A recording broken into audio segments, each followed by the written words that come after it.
tengo que tomar 3 locomociones para llegar al sapo más cercano. Nosotros no queremos que nos regalen nada.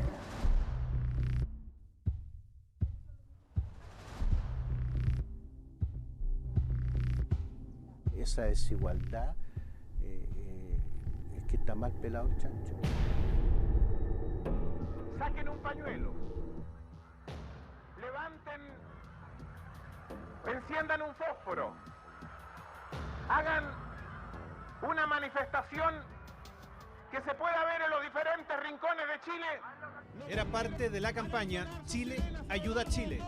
Era marzo de 1985 y el país sufrió un terremoto, magnitud 8 en la escala de Richter. La zona central era azotada dejando 177 muertos y cuantiosos daños en la infraestructura. No tuvo ninguna oportunidad.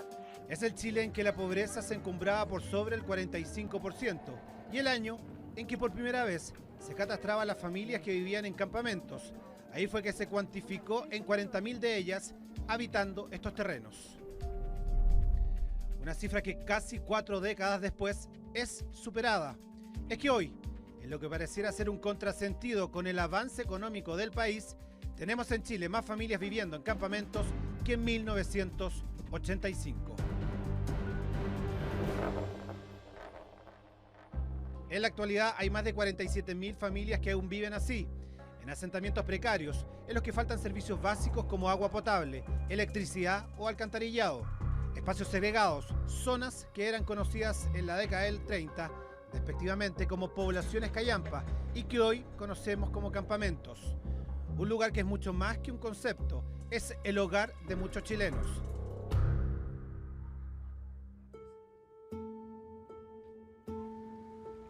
Katy lo habita hace 2 años, suficiente para adaptarse a la vida acá, aunque no cuente con servicios elementales, como lo que puede entregar un alcantarillado, por ejemplo. En el caso tuyo, ¿qué tienes? Pozo. Y eso es el otro problema, que en el pozo dicen de la municipalidad. El tema de las personas que tenemos pozo, para que nos vengan a limpiar un pozo, es como un año. Y mientras tanto, ¿qué hace? ¿Cómo? Es que la mayoría de la gente hace lo mismo, trata de no tirar tanta la cadena nomás. ¿Cómo se dice? Eso, evitar que el agua, o hacer las divisiones, o sea, póngase si yo tengo el agua de mi casa, toda el agua no va al pozo, el agua va al patio. La mayoría tira el agua al patio. Yo no, esa era como la única solución que hay. Con casi 4 décadas de análisis está bastante estudiado el perfil de quienes tienen un hogar acá. Pertenecen en su mayoría al decil de menores ingresos, es decir, cuentan con cerca de 111.000 pesos para vivir al mes como familia. 1/3 son menores de edad y hoy también vemos una fuerte presencia de inmigrantes que llegan a un 27%, todos emplazados en un lugar lejano del centro de sus respectivas ciudades. ¿Cómo se comunican ustedes, por ejemplo? ¿Llega transporte de algún tipo acá? Nada. Aquí los vecinos fueron como que se organizaron y hicieron una flota de los Uber piratas, que se les llama. Y ellos se organizaron, cada uno puso su vehículo y cobran por bajar y por subir el trayecto de la toma. Pero son vecinos. Y al lugar más cercano, por ejemplo, el jardín de tu hija, ¿cuánto te demora si tuvieras que hacerlo caminando? Media hora. Media hora. Y así es como vas, por ejemplo, al jardín, ¿cómo te lo organizas? Es que, claro, es que uno va viendo días que yo voy dejando separado. Lo que es para mi hija es aparte. Y lo que es para el transporte diario es otra cosa. Y eso, claro, y uno va viendo, sabes que me va a faltar, y ahí abajo a pie. Bajo yo a buscarla, siempre era lo mismo. Las tardes, bajaba todas las tardes y yo a pie a buscarla, porque ahí me ahorraba 500 pesos. Que para uno dicen, pero son 500. Pero para alguien que le falta, 500 se va juntando y se va sumando. Hay un egoísmo muy grande, hay un grupo que aprovecha la infraestructura de la ciudad y hace que se encarece el suelo. Entonces están obligados la gente más pobre a irse a vivir a la periferia y no dan los terrenos para construir, porque son terrenos demasiado caros, que solo se puede construir ahí viviendas de lujo, de muy alto valor. Entonces la clase media baja y la gente más pobre simplemente no puede vivir en la ciudad o tiene que irse a vivir a campamento en la periferia. A Felipe Berríos no le gusta que se hable de campamentos. Él pide que hablemos de barrio transitorio. El primero de Chile está acá en Antofagasta, el lugar donde él vive desde el 2015. Y aquí tengo mi herramienta donde trabajo y esta es la pieza.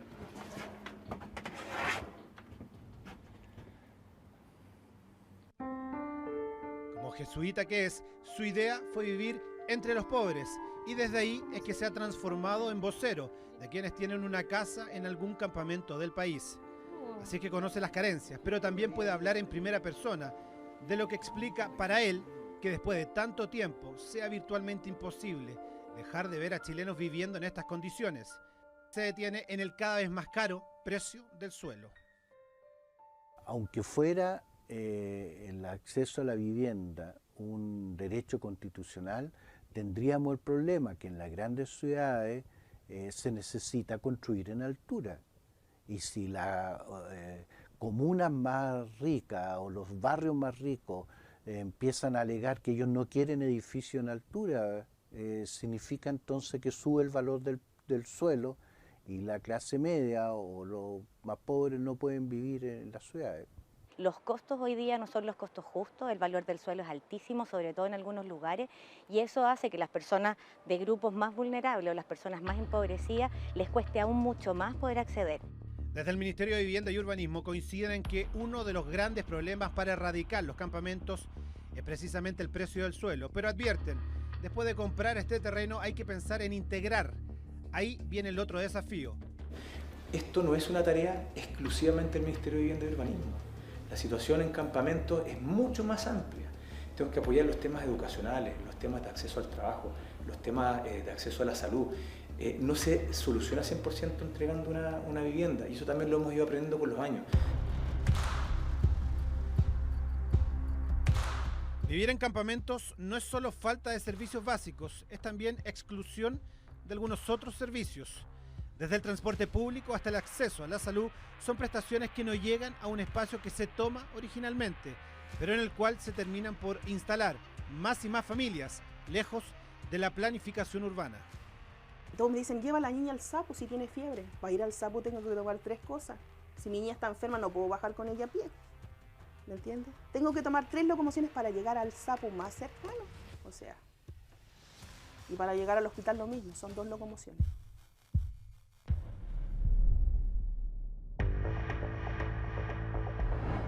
El campamento Felipe Camiruaga, que habita Catherine, tiene unos 10 años en Viña del Mar. Era para los que llegaron a ocuparlo inicialmente un verdadero barrial.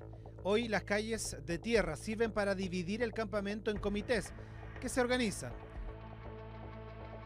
Así asumieron el pago mensual de 5.000 pesos con la idea de construir una sede e instalar postes similares al tendido eléctrico, entre otros gastos.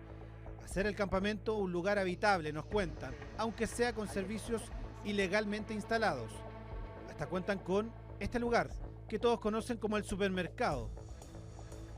Héctor es el dueño y padre de Catherine y se ha encargado de armar este negocio junto a su señora, en el que surten el campamento con lo que de otra forma tendrían que ir a buscar 30 minutos más abajo caminando. Se vive al día entonces, Sí, aquí. sí. Muchos vecinos viven al Muchos día. al día, sí, muchos al día. Si tienen, pueden hacer su comida. Ya. Y dice aquí hay que echarle. Es que para él quedarse acá e instalarse definitivamente es su gran anhelo. Dice que el Serviu está conversando con ellos, que hay posibilidades ciertas de llegar pronto a su casa, a su hogar definitivo. Claro. Y no queremos que nos regalen las cosas, porque eso siempre me ha dicho lo mismo. Nosotros no queremos que nos regalen nada. Si el gobierno le dice ya, se van a quedar ustedes con los terrenos, ya tanto salen de ahí, y uno, como sea, vamos a juntar la plata para poder pagarlo. Y lo mismo la luz. La luz lo mismo, eso estamos esperando. Ya, pero su pretensión es quedarse acá. Sí, todo. Algo que si bien se está conversando con el gobierno, se enfrenta a la dura realidad que se replica a nivel nacional. Una gran cantidad de familias pidiendo subsidios que son limitados. José, como dirigente, lo sabe.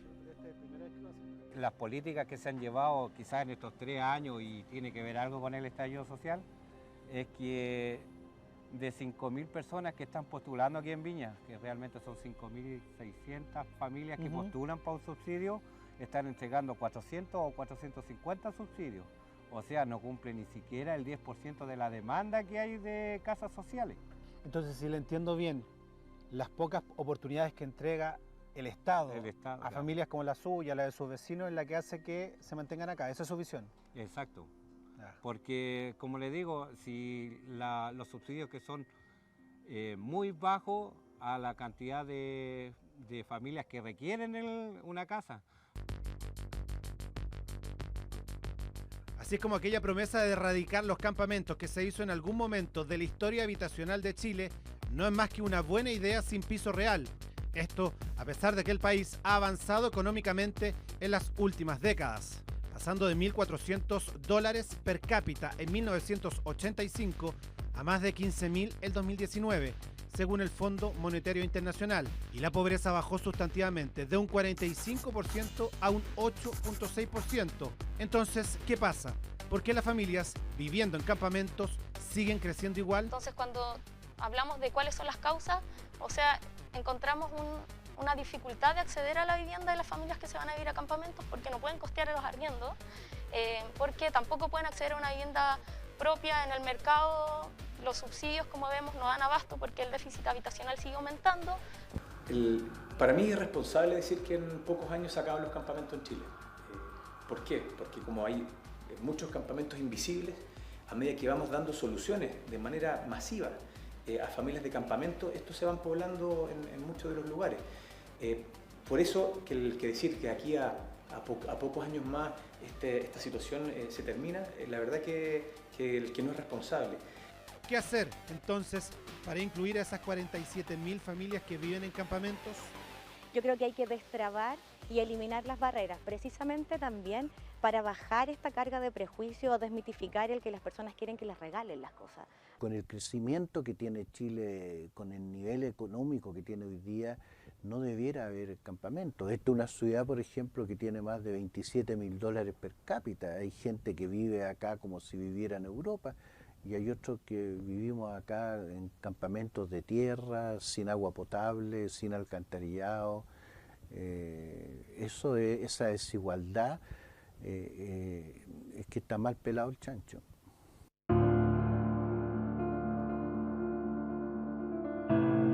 Antofagasta y Viña del Mar son las ciudades con la mayor cantidad de este tipo de asentamientos en el país.